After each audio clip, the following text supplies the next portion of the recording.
Gênesis capítulo 29, eu quero convidá-lo a ler esse texto. Você conhece essa passagem e eu quero que você observe um detalhe dentro dessa passagem. Capítulo 29, o texto conta para nós o encontro de Jacó com Raquel. E este encontro, ele contém detalhes, e é os detalhes que eu quero convidá-lo a olhar.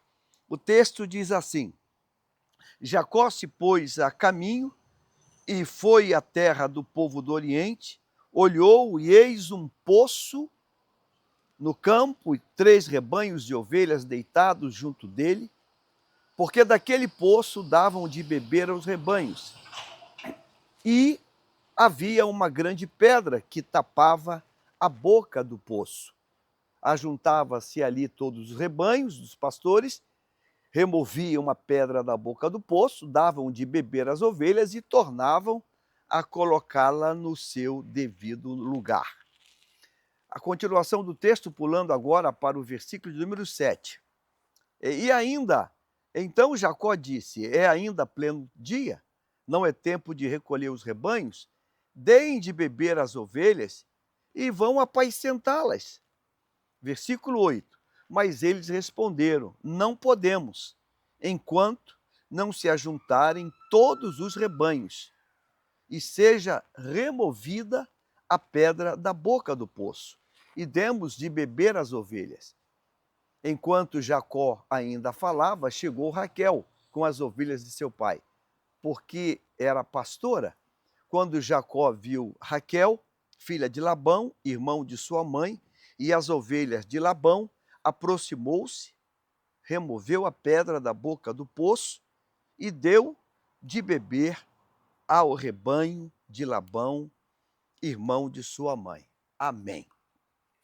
O texto você conhece, é um texto impressionante.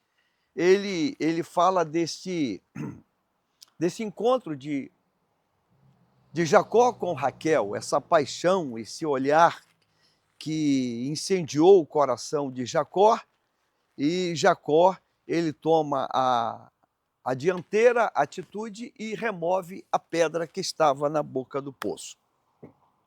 Já pensei nesse texto algumas vezes no passado, já ministrei em algumas direções, mas hoje eu quero convidá-lo a pensar uma outra coisa. E quero começar fazendo uma pergunta. Por qual motivo se colocam uma pedra na boca de um poço? Já pensou nisso? Por qual motivo a gente coloca uma pedra na boca de um poço? Vou ajudar na resposta. Eu vou dizer por qual não é o motivo.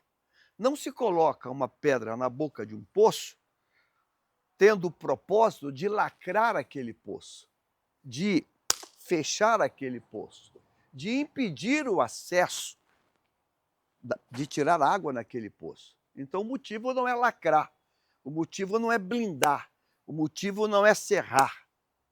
Qual é o motivo, então, de se colocar uma pedra na boca de um poço?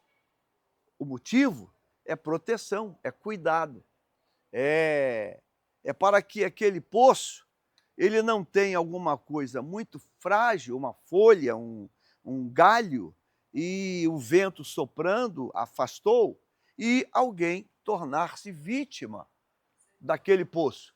Alguém cair naquele poço. Alguém morrer naquele local.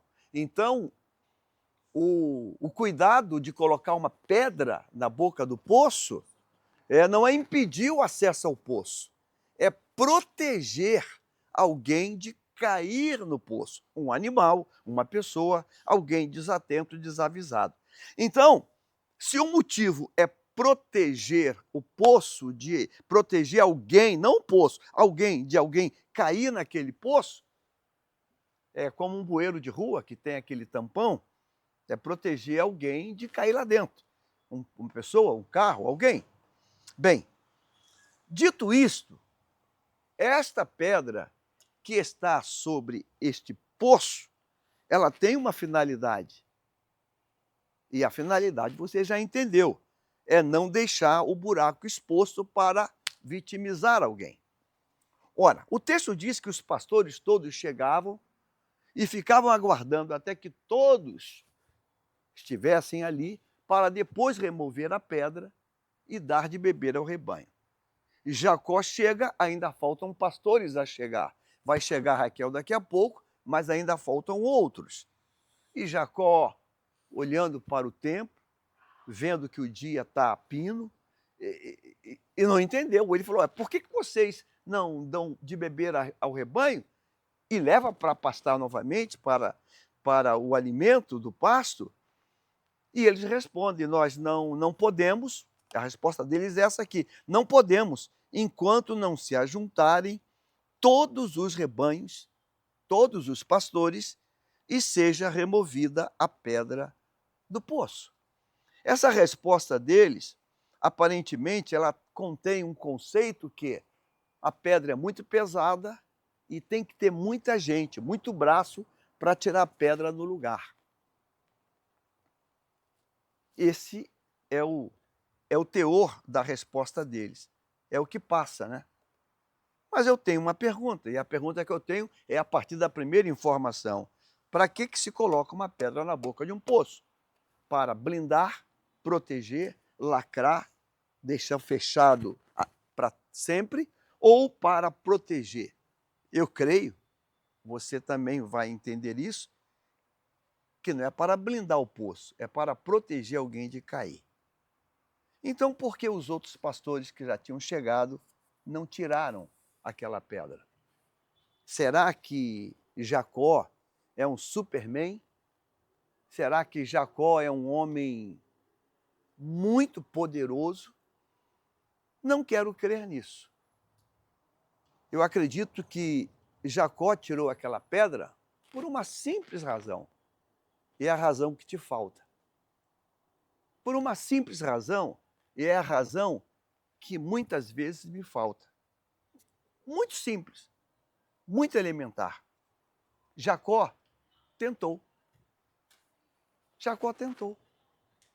Você sabia que a gente vive diante de impedimentos e de barreiras porque nós, pelo menos, nunca tivemos a ousadia de tentar? E porque não tentamos, a gente já paralisa antes. E porque não tentamos, a gente já tem uma predisposição que não vai dar, que não vai dar certo. Nós nunca tentamos. Nós nunca tentamos. Esses dias eu falei com alguém que foi reprovado na habilitação. E aí? Não, fui reprovado. Mas vai de novo. Vai de novo. Vai de novo. Tenta de novo. Faz de novo o teste. Vai de novo. Mais uma vez. Sabe, a gente acredita em algo que não devia acreditar. O texto diz que não podemos até que todos cheguem aqui. Será que não foi a tradição que disse isso, não? Será que não foi a tradição que disse, não vai dar, não vai dar, não vai dar, tem que ter muita gente aqui. E todo mundo acreditou. Então, todo mundo acreditou que não ia dar, que é muito difícil. Todo mundo acreditou. Será que você também não está acreditando numa tradição que é mentirosa?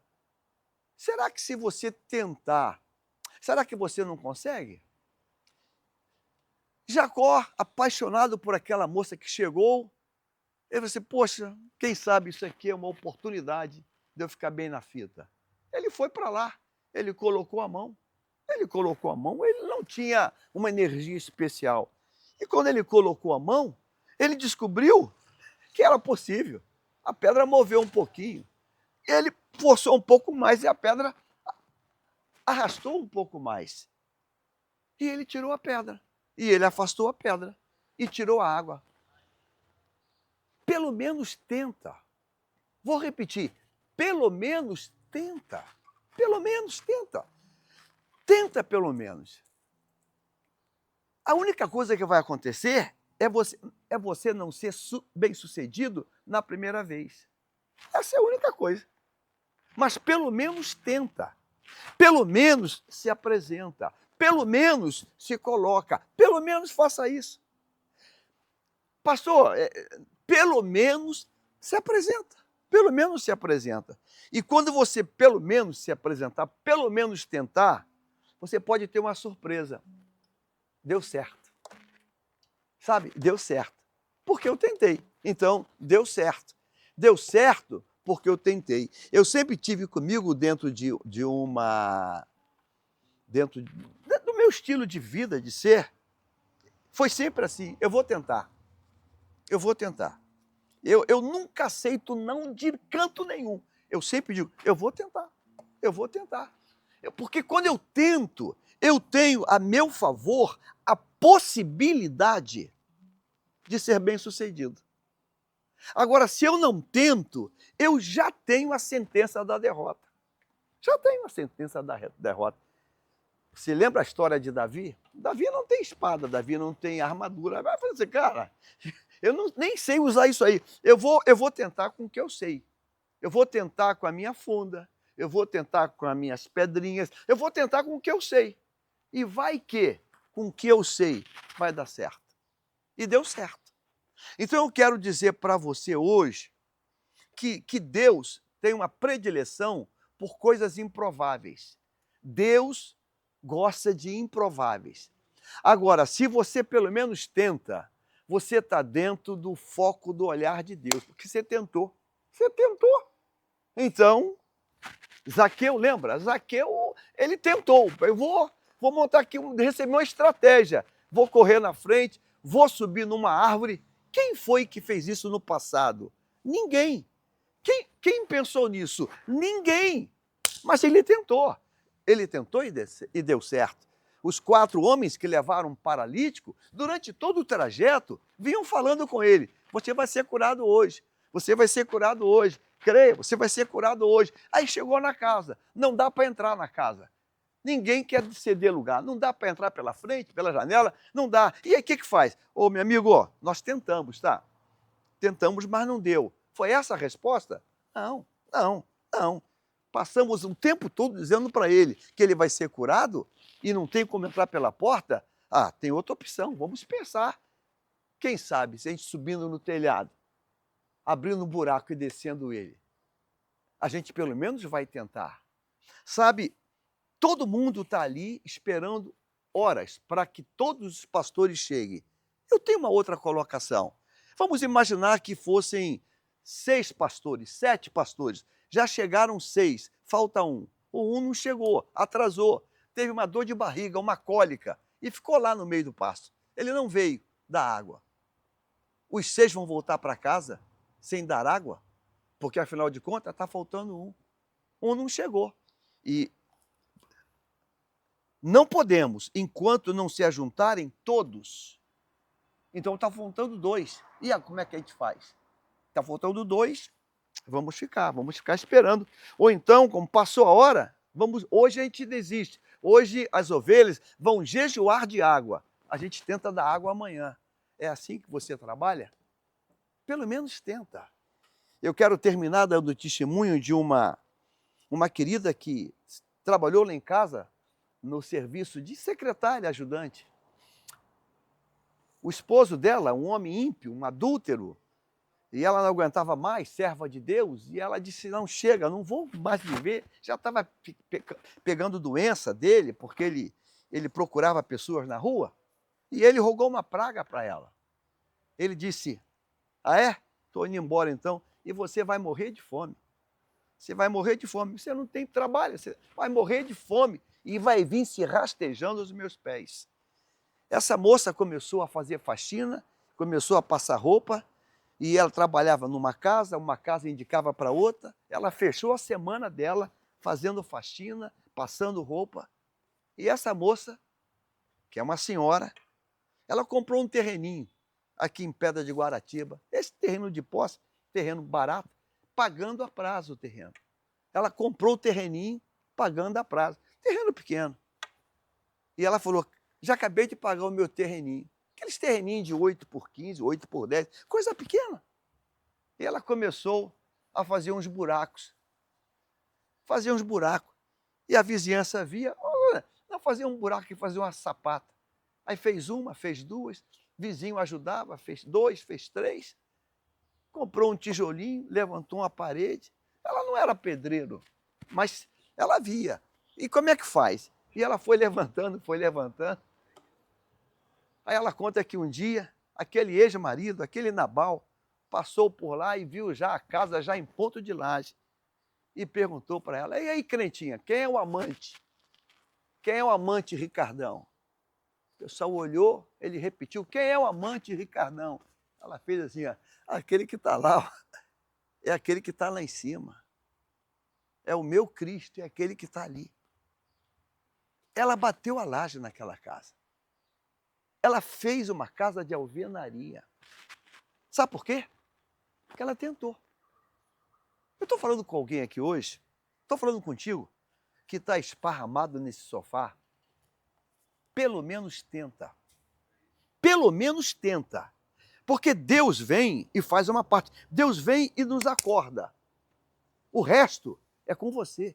Lembra de Elias, profeta? Está em depressão naquela morte miserável. Deus vem e diz assim, manda o anjo, acorda, acorda, levanta, come e bebe. Ora, Deus podia ter feito o pacote completo, combo? Podia. Deus não faz combo. Deus acordou. Ó, acordei você. Agora eu tenho uma ordem. Levanta, segunda ordem, come e bebe. Entendeu? Eu acordei. Agora o resto, levantar, comer e beber, é contigo. Pelo menos tenta. Você está aqui hoje, nessa quinta-feira, a palavra de hoje é hashtag, pelo menos tenta. Pelo menos tenta sair daí. Pelo menos tenta fazer alguma coisa. Pelo menos tenta. Pelo menos tenta se apresentar em algum lugar. Eu quero, topo fazer qualquer coisa. Pelo menos tenta. Pelo menos tenta. Ontem atendi alguém e eu perguntei, o que tu sabe fazer? Está mudando. Falei assim, pastor, qualquer coisa. De faxina a fazer buraco. Qualquer coisa, pastor. Estou com sangue nos olhos. Eu falei, o caminho é isso aí mesmo. Pelo menos tenta. Vamos orar nesse momento? Jacó perguntou, por que vocês não dão água para o rebanho? Não podemos. A coisa mais fácil que tem é esse não podemos. Parece que sai no automático, né? Não podemos, não posso, não consigo. Já tá na memória residente, a memória RAM, já está residente. Não posso, não consigo, não dá, não vai dar certo. Já está no automático. Pelo menos tenta. Pelo menos tenta. Aleluia. Pelo menos tenta. Pelo menos tenta sair daí e fazer alguma Amém, coisa. Senhor. Pelo menos tenta sair daí e ir lá fazer o conserto, pedir perdão. Pelo menos tenta. Pelo menos tenta. Pelo menos tenta. Faça isso. Pai, em nome do teu Filho amado Sim, Jesus. Eu quero quebrar, Pai, todo o marasmo, toda a preguiça do demônio. Aleluia. Eu quero quebrar, Deus querido, toda a nome de prisão Jesus. espiritual. Essa prisão invisível, Pai, que amordaça, que prostra, que joga por terra. Ó Deus querido, e ativa, Pai, ativa a decisão de pelo menos tentar. Amém, Senhor. Essa pedra não era para lacrar, essa pedra não tem toneladas de peso. Essa pedra tinha uma única função, proteger a boca do poço para ninguém cair e morrer naquele local. Pelo menos tenta, em nome de Em nome de Jesus. Jesus. Amém.